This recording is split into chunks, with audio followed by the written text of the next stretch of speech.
Good morning mga kalamos. O sino makarelate dyan na nagtitipid palagi kung nasa abroad ka?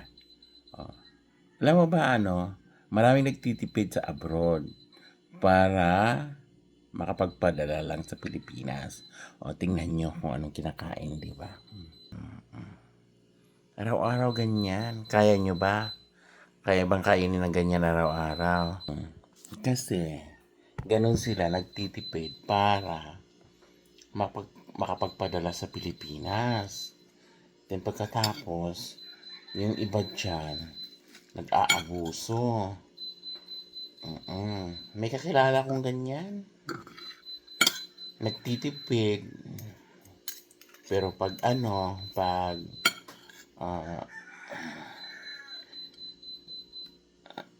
nung dumating na yung mga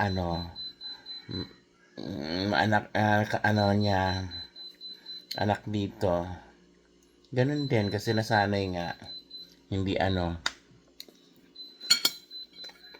nasanay na hindi nagtatrabaho sa Pilipinas. So ngayon, na pa nagluluto pagdating dito, kahit nasa bahay na yung anak, hindi pa magluluto, maantayin pa siya. And then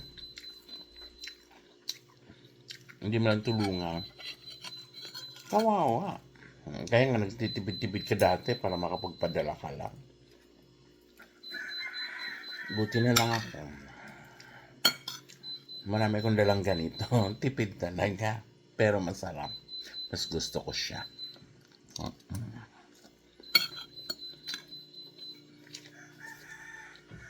Bakit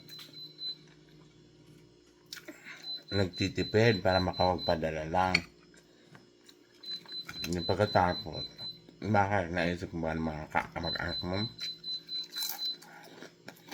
Ikaw wala? Hindi wala. Ito naman sa akin. Dala ko pa to, kaya hindi ako papayat kasi paborito ko talaga. Nakasanayan. Nakasanayan sa bundok.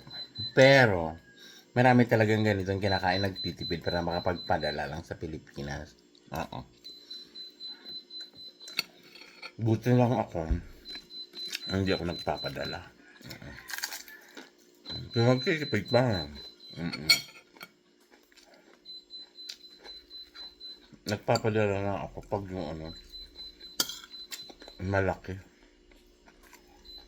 Pero hindi ako nagpapadala. Wala makipapadala.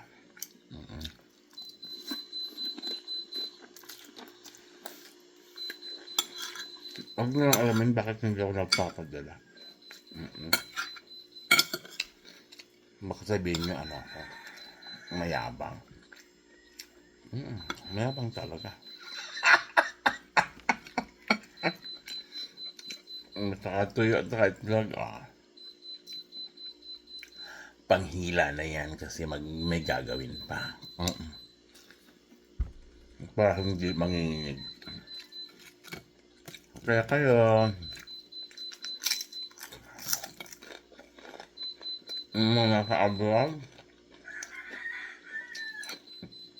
huwag nyo sanayin yung na naiwan sa Pilipinas. Kasi minsan, pag uwi mo, ikaw rin ang wala. Parang ako lang, di ba? Buti pa rin naiwan, maraming pera. Rinaldas lang, yung pinadala mo. Dapat pag-uwi.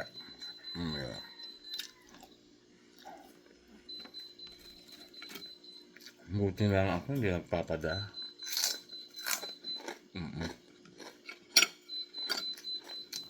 Pero tuyo pa rin ulam ka. Ano sabihin, walang pampadala.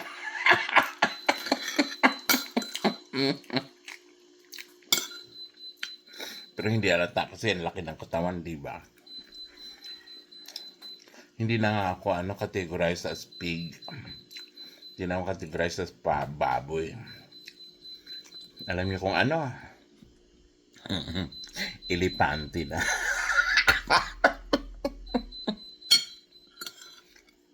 Basta masaya lang ang buhay. Ang kain mo lang yan. Kasi, pag hindi mo ikain, Diyos ko, makasakit ka pa. Tawa mo lang yan. Basta, ito lang masasabi ko.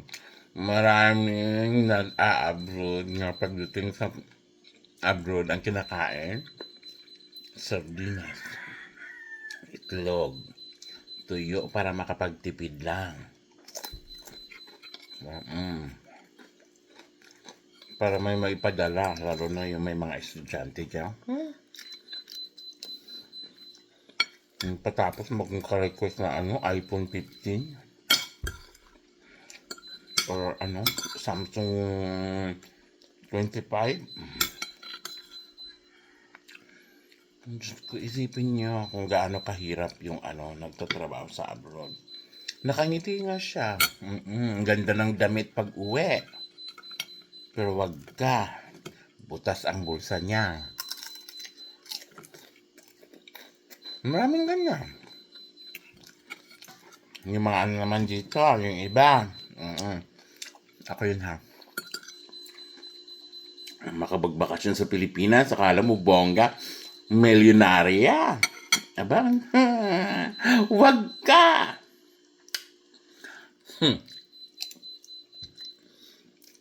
Inutang pala yun.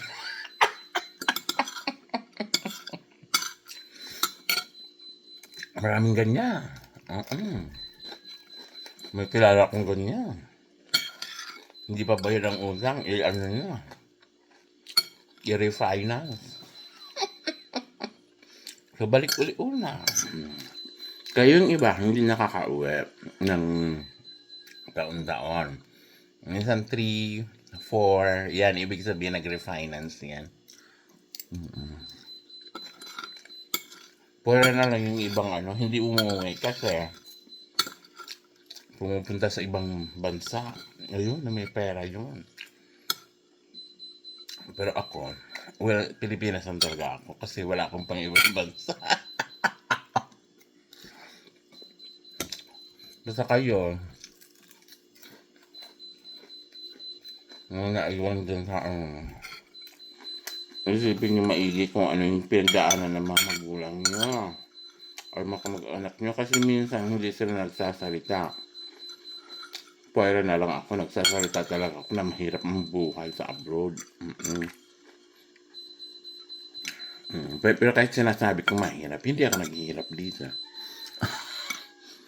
Hindi, totoo yun. Pero, hindi lahat.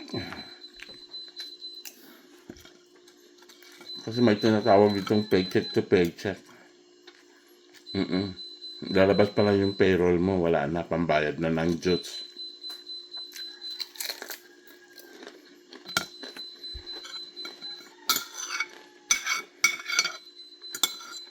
Kaya maswerte pa rin yung mga crocodile. Papadala ng mga nag-a-abroad.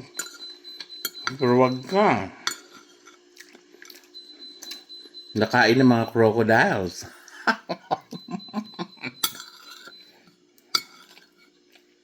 Kaya, hindi ka alam mo kung gaano kahirap yung iba. Nagtitipid para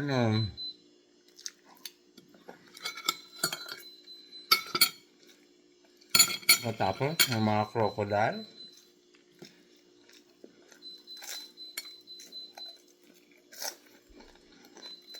Talo ang elepante sa crocodile. Kaya, marami naman talaga. This is reality.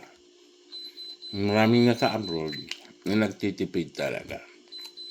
Kasi para mapagpadala lang. Pagkatapos, yung pinapadalhan mo, inaabuso. Hindi tinitake care. O yan lang po. Medyo kalokohan pero may katuturan. Maraming salamat! Don't forget to follow!